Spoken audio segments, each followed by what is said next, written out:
friends, it's Mrs. Lohrstorfer, and I've chosen a book to read to you. It is called The Spring Equinox, Celebrating the Greening of the Earth. And I would like to start by reading the author's note. It says, have you ever wondered what causes the seasons? Scientists have shown that the seasons are caused by the tilt of the Earth's axis in relation to the sun. When the northern hemisphere is tilted toward the sun, the northern part of the world receives more hours of sunlight, and the people in the northern hemisphere experience summer. In the winter, the opposite is true. The northern hemisphere is tilted away from the sun and receives fewer hours of sunlight. But on 2 days each year, the fall and spring equinoxes, day and night, are of equal length. The earth is tilted neither toward nor away from the sun. The word equinox comes from a Latin word that means time of equal days and nights. The vernal or spring equinox occurs in the third week of March. This special day marks the beginning of spring in the northern hemisphere. And that was on March 19th of this year, so just a couple of weeks ago. So no matter how long and dreary the winter is, we take comfort in knowing that spring will come. But ancient people did not have that self-assurance that the ever-darkening days of winter would reverse themselves. So they had rituals and ceremonies that were designed to encourage the forces of life and light to beat back the dark forces of winter.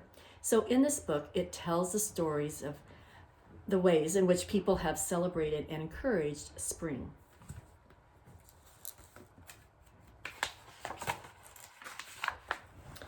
Spring is a happy, hopeful season in most parts of the world. Lemon yellow daffodils and white and pink tulips push upward toward the sun. The woods are filled with the sweet smell of damp earth, and birds are busy building nests. People today know that spring follows winter as surely as night follows day. But thousands of years ago, ancient people feared the winter months when food was scarce and the earth seemed to be asleep. Everyone worried that the sun might slip beneath the horizon and never return. At the time of the spring equinox, when the days lengthened and the sun grew stronger, people were relieved. They knew that the flowers would bloom again and the crops would grow once more. Long ago, on the first day of spring in the ancient city of Chichen Itza, in what is now Mexico, a crowd of people gathered at the Great Pyramid. They had come to watch the Mayan priests perform an important fire ceremony.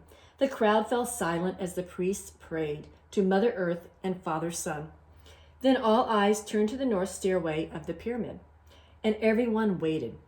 As the sun edged its way toward the horizon, a shadow that looked like a snake began to glide down the steps of the pyramid. At sunset, the shadow touched a stone-carved serpent head at the bottom of the pyramid. The people gasped. The shadow and the serpent's head had become one. As surely as a snake sheds its skin, spring would transform the earth. The forces of life would beat back the dark forces of winter. Ancient peoples, such as the Mayans, believed that without special ceremonies, the earth would remain dead and barren. In many parts of the world, spring was a time for planting and sowing and hard work, but the spring equinox was also a time of joy. During the festival of Floralia in Rome, people celebrated the coming of spring with music and merriment. Roman children took part in the festival along with the adults. The children wound garlands of flowers around a marble column in a temple dedicated to Flora, goddess of flowering plants. Then they danced around the column, singing songs of praises.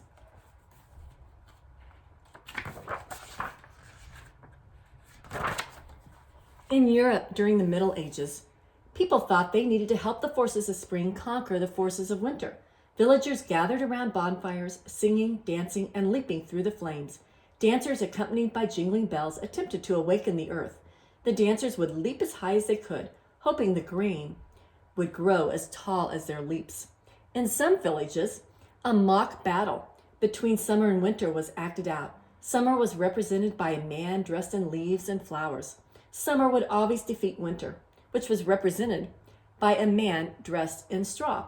In England, the fight between summer and winter became a football game between two teams. In other places, such as Ludlow in Shropshire, the battle was in the form of a tug-of-war with thousands of people taking part.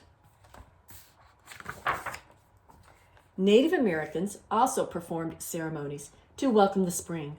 The Plains Cree honored the first berries of the season. The berries were placed in a bowl, and Manito, the Great Spirit, was thanked for his gift. Then the bowl was raised to the sky, and the sun was called upon to ripen the berries. The thunder was asked to send rain. Finally, the bowl was lowered, and earth was asked to send forth fruit for her children. In Russia, Maslenita was a celebration of the returning light. Games, contests, and horse races were part of the festivities. Houses and barns were cleaned and decorated. Everyone ate big round pancakes that represented the brightly shining sun. The Jewish holiday of Passover began as an ancient spring festival. Later, it became a time to remember the flight of the Jews from slavery in Egypt. Today, at the beginning of Passover, Jews prepare a special dinner called a Seder. At the Seder, the story of the Jews' escape from Egypt is retold. People sing Passover songs and eat special foods. The foods stand for different parts of the story. They include matzo, a dry bread made without yeast, a sweet mixture made from apples, nuts, honey, and wine, bitter herbs, and hard-boiled eggs dipped in salt water. The Passover story reminds everyone that joy can follow sorrow, and that winter will always be followed by spring. In Iran, the 13-day Iranian festival of Nowruz begins the week before the spring equinox. Nowruz, which means new day, is a time of hope and renewal. Houses are cleaned, furniture is repaired, and fresh flowers are brought indoors. Cookies and sweets are presented to the older members of the family. Children receive coins or cash. The day of the spring equinox is also the first day of the Iranian New Year. Each family celebrates the new year by preparing a special table. 7 items that begin with the letter S in the Persian language are placed on the table. These items represent happiness and good fortune for the new year. It is considered bad luck to remain at home on the 13th day of Nowruz. Almost everyone spends the day outdoors, enjoying a picnic with family and friends. Holi is a joyous Indian holiday that comes at the end of winter. Holi is also known as the Festival of Colors. On this holiday, people run through the streets, smearing strangers and friends with colored powder and dousing each other with colored water. At the end of the day, everyone is decked out in all the colors of the rainbow. When Christians think of the spring, they are reminded of the resurrection of Jesus. Easter, the holiday that commemorates the resurrection, is held on the first Sunday after the first full moon after the spring equinox. On Easter, people gather in churches or beside lakes, streams, and oceans for special sunrise services. Easter eggs are dyed in beautiful colors, and people give Easter baskets to one another. Many Easter customs come from the old world.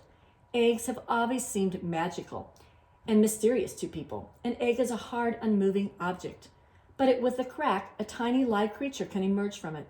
Eggs were honored, decorated, dyed, and exchanged by many ancient peoples. Like the egg, the rabbit is a sign of springtime and fertility, probably because rabbits are especially active in the spring and produce many young at that time. It was the custom in Germany for children to build a nest in a field or garden in which the Easter hare would lay its colored eggs. When German immigrants settled in North America, they brought this custom with them. Some parts of the world do not experience seasonal changes in the weather. Even in these places, people celebrate the fertility of the earth at special times of the year. The Bambara of Mali in Africa are farmers who work hard to grow rice and peanuts for their families. At planting time, men wearing male and female antelope headdresses perform a special dance. The dancers bend their heads as if to scoop up the earth with their horns. The purpose of this ancient dance is to honor and encourage the farmers who hoe the fields. Not all spring holidays celebrated today have ancient origins. In 1969, former Senator Gaylord Nelson of Wisconsin decided that a special day was needed to remind people to protect the environment. On April 22, 1970, the first Earth Day was held. Earth Day helps us remember to love and care for the earth and our fellow creatures. It is celebrated in the spring, a time when the precious beauty of the earth is most apparent. The spring equinox is a time of beauty, and it is also a time of balance. It is not quite summer yet, but not really winter anymore either. It is a time when the world stands between the two seasons. It is a time to walk in balance with nature and look to the future. Okay. I hope you enjoyed the story about the spring equinox and the many ways people have welcomed spring. See you next time. Have a good day.